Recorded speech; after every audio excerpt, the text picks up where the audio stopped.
smoke.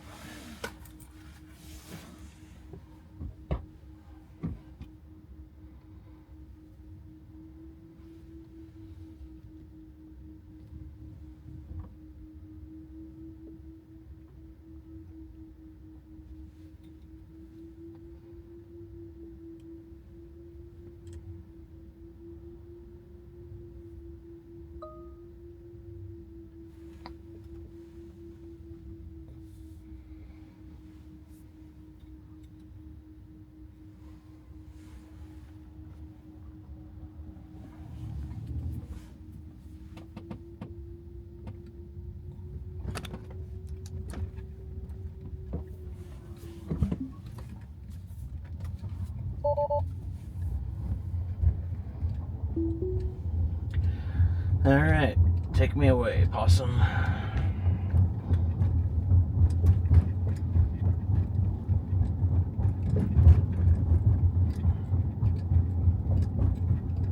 We got you're going the wrong way already. I'm gonna take over because we ain't got time to be playing your Possum games today. Turn off the turn signal.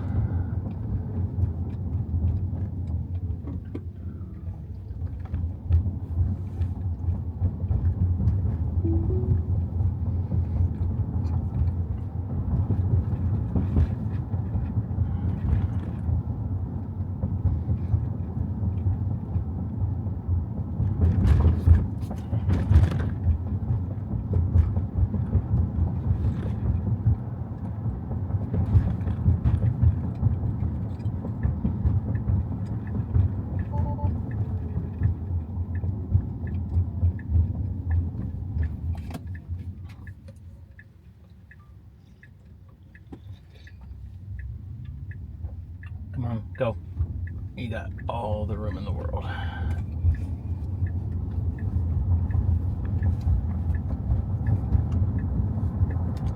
Yikes, that's on. You're clear. Go.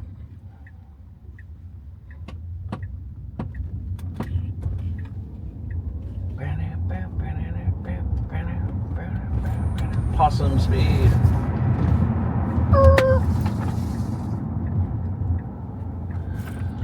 Watch out for the slow ice vehicle in front of us.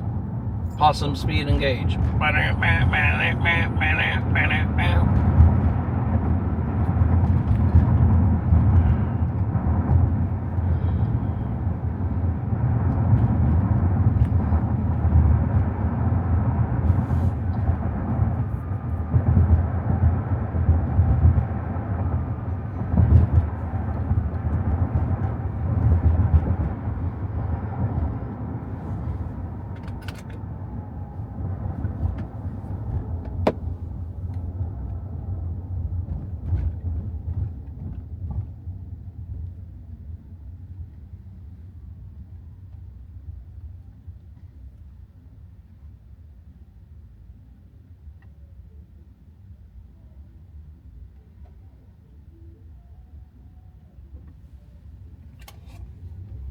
Care and higher education. I remembered saying out loud, I met someone that I think is going to be a president. Millennials, born between 1980 and 1996. Music piracy ended up being a source of music discovery. Television just all of a sudden explodes. Well, that was hella basic. The vote. American as apple pie. It's iconic. Patriotic. The vote is as American as you. This November, step into the box and make it stick. Vote her up.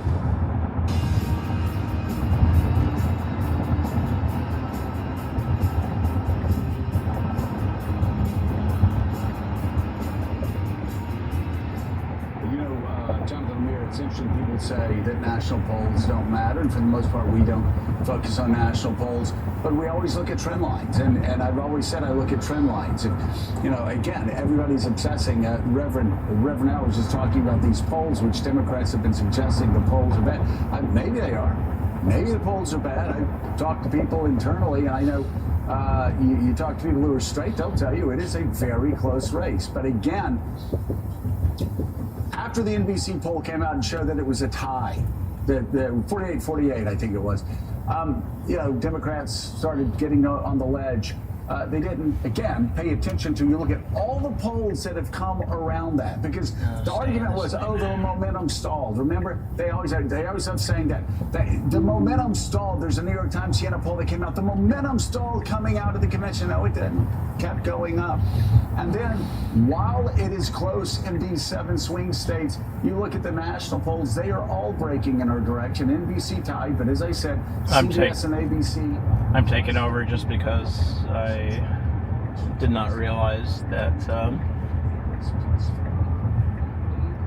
she was trying to take me on that first exit or highway entrance ramp. I was planning on going up to this one anyway, so.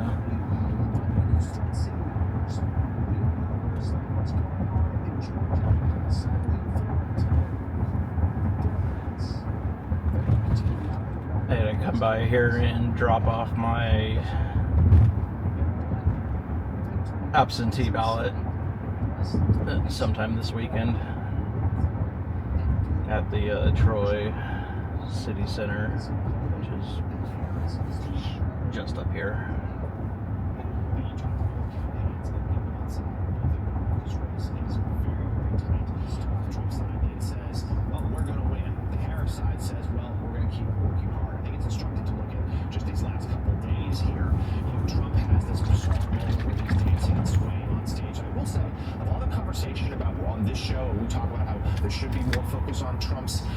Acuity and his fitness for the office.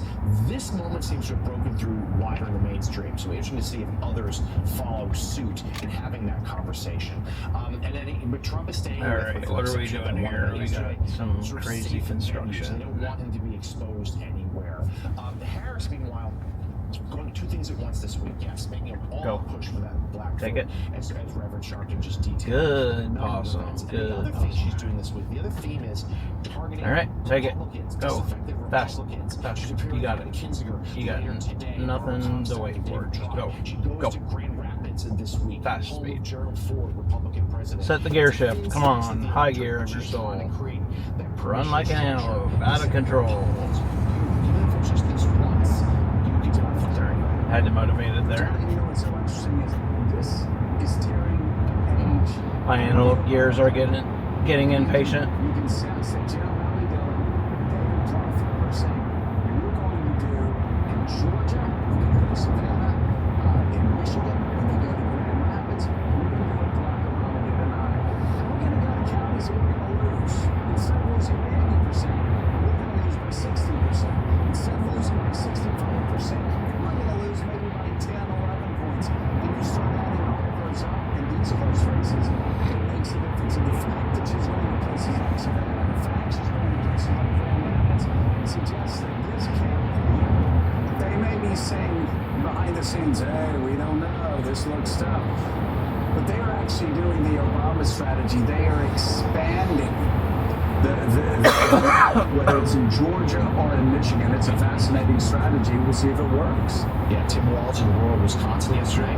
Harris also goes to a pretty Republican-leaning district in Wisconsin this week to that point. And Luce, though, the Harris team, they've got a plan, but they do acknowledge it's going to be really, really close. And you've written about in your new piece about how even if she wins, and certainly you've made clear the dangers that this nation and world would face if Trump wins, but you're writing now that even if Harris wins, this sort of era of bitter polarization likely continues. Tell us about it.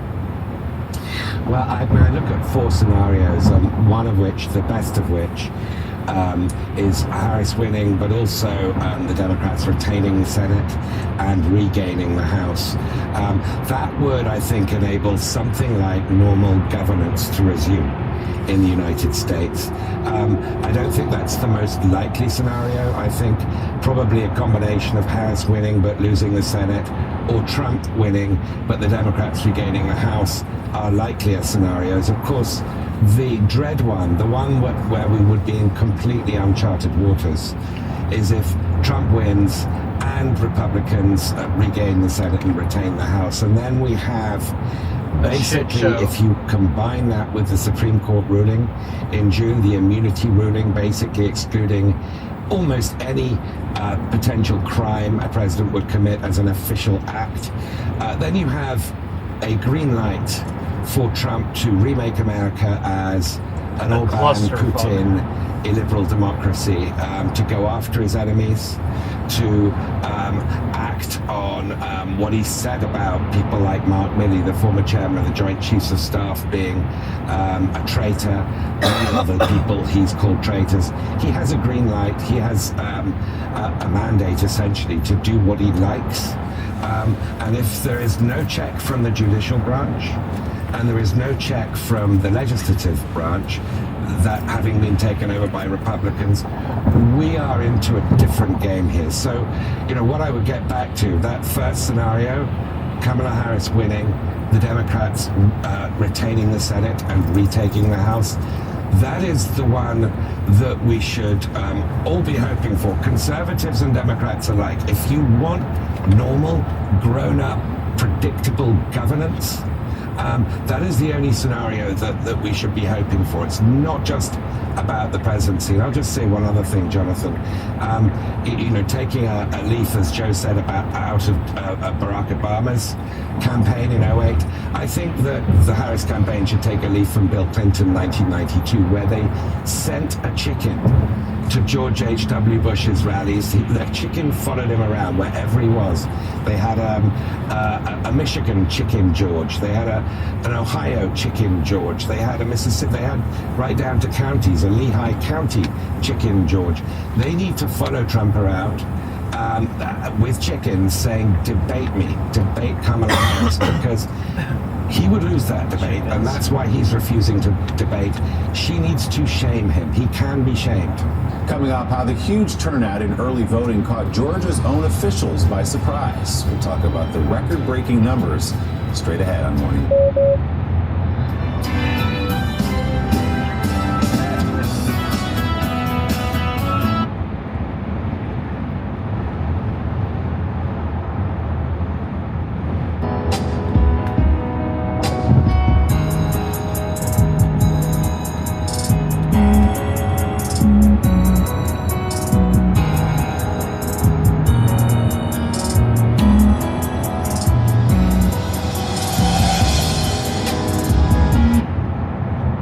Wakes up and asks himself, what can I do? Good or white?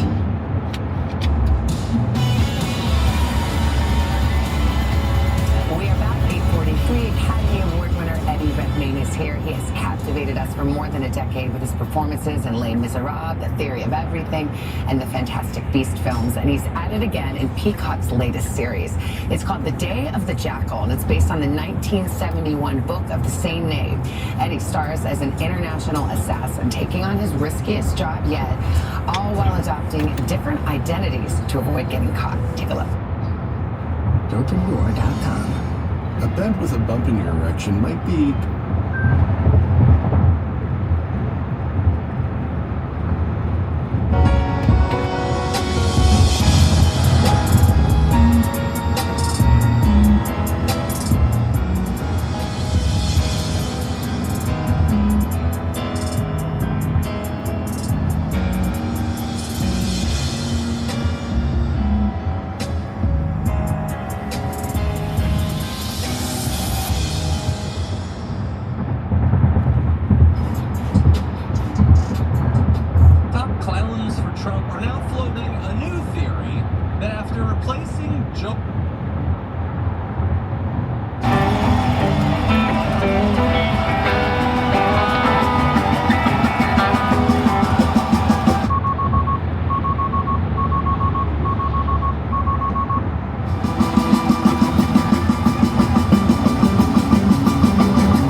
That would be the, I broke the speed limit, and now I gotta take over, warning, because I went on Possum power.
wasn't his end.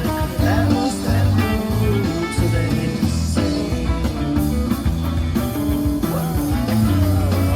Oh, Possum, Possum, Possum.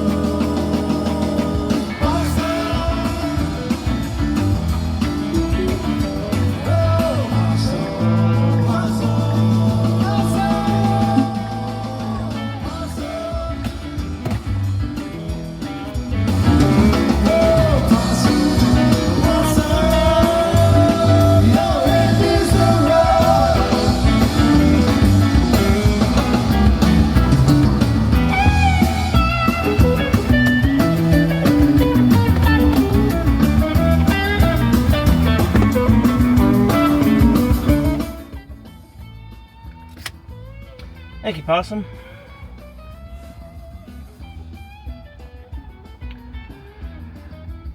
I'm gonna leave this running. Actually, this one I'm gonna turn off. This one I'll leave running. And with a little luck, we'll get a successful Possum pickup when we return.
Possum.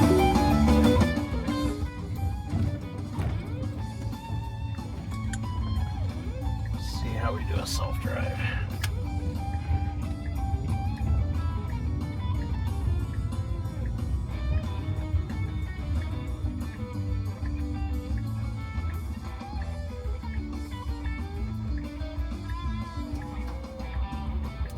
Blinking yellow, you can go. You can go. Alright, I gotta accelerate through this mild intervention.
Possum, but you can speed up a little bit.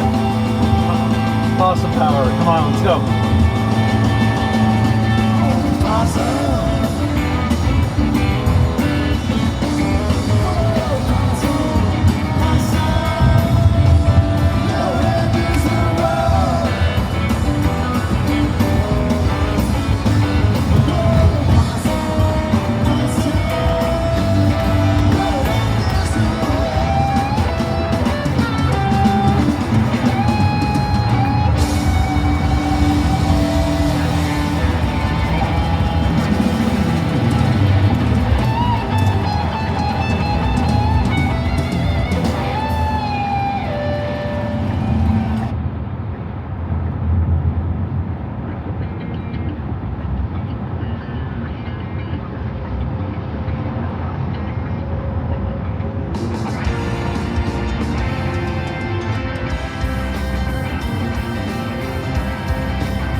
What exactly is that, and what's your reaction to it? Well, you have to remember back in 2020, we had nearly 5 million people to vote in the state of Georgia. Record turnout then, and of course we see that those numbers are likely to be higher. So the thought that election workers would have to hand count ballots is pretty absurd.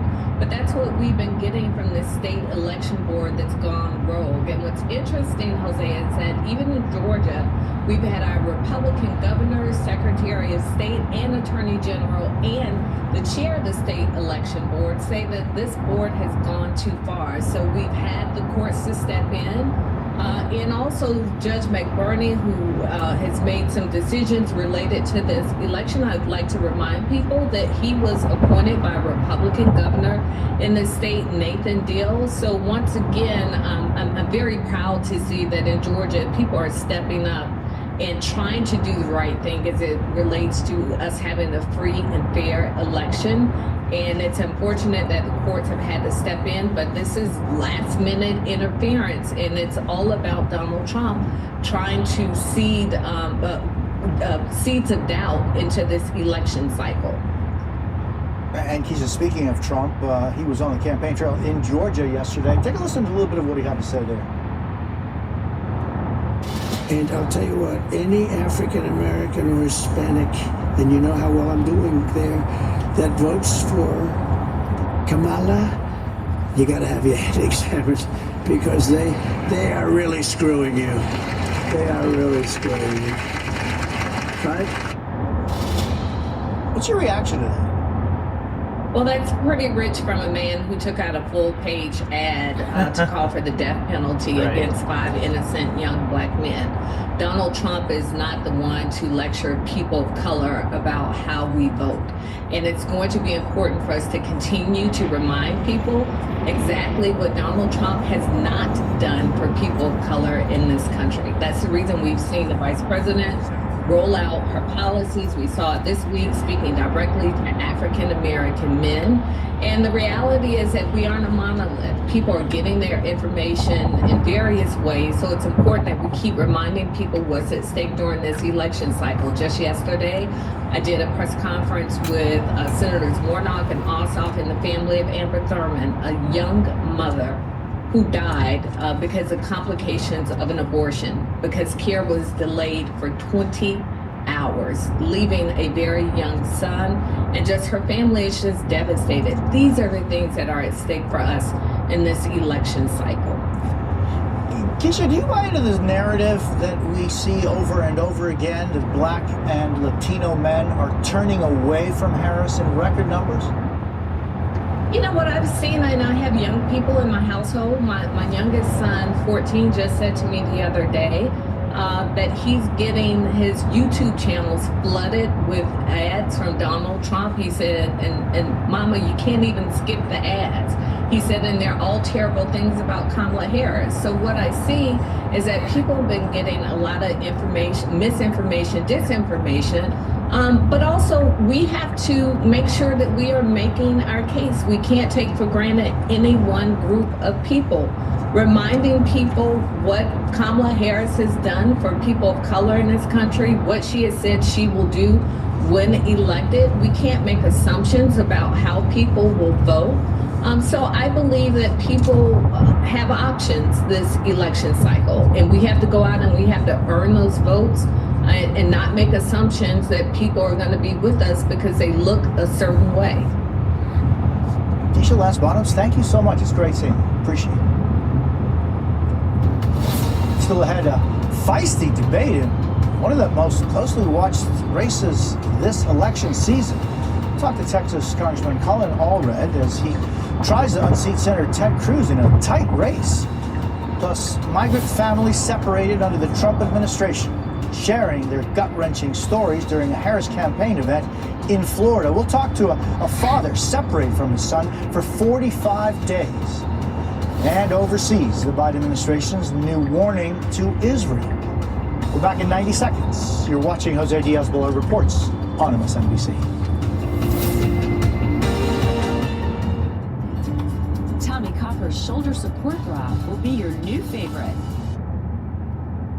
Blinken and Austin expressed concern about a bill that's currently pending in the Knesset to sever its ties with UNRWA. Of course, that is the UN agency that provides humanitarian aid to Palestinians trapped in Gaza. The Secretary of Defense also demanded in the letter that Israel allow the Red Cross to visit Palestinian detainees in detention facilities in Israel, considering the reports that have been coming out in regard to torture, abuse, and rape. All right, you gotta go. Also, by the way, let me just pause there because, I mean, in writing this letter, there's quite an admission by members of the Biden administration of the war crimes that are being committed by Israel, by our wonderful ally. And things, by the way, have not been easy for humanitarian workers with the UN either, something that we've been following, covering. Here are some more details on that. Nearly 300 aid workers. Where are you gonna go? You gotta go. The majority were Palestinians working for the UN. It's There we not go. just delivering aid that can be deadly. Scores of civilians have been killed while collecting aid. Palestinians seeking food from aid trucks in North Gaza were killed, and hundreds more injured. Flower massacre. So when we hear of the Flower Massacre, it's not one isolated incident, there was some accident. We partnered with open source investigators at Forensic Architecture to examine the data behind attacks on people seeking aid. We found more than 40 attacks. So that Flower Massacre, which was one of the most That was it. We just wanted. stories I've ever had to talk about on the show, wasn't an isolated incident. That was it. We just needed to know who it needed to go to.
So this has been almost a zero intervention drive.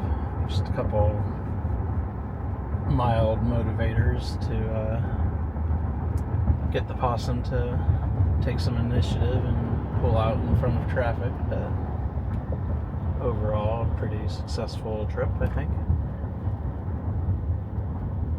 It's getting better.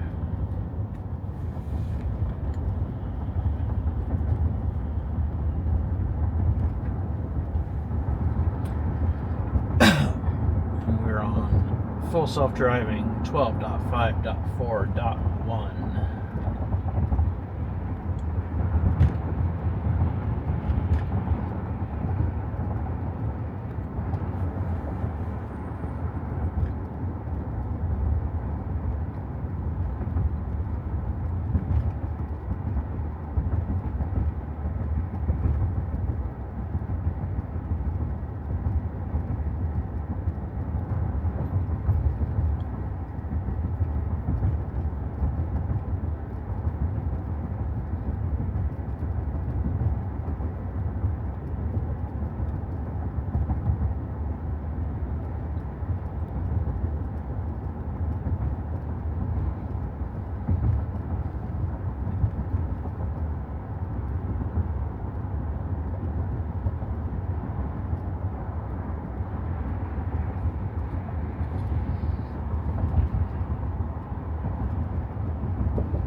Let's see, are you going to pull me in? Nope, that's the wrong house. You going to go to the right house this time? You are. That's a good Possum. Are you going to actually pull in, or are you going to stop halfway? You're going to pull in, and you are going to pause. Possum stuck. Mild intervention to go straight and park in the garage.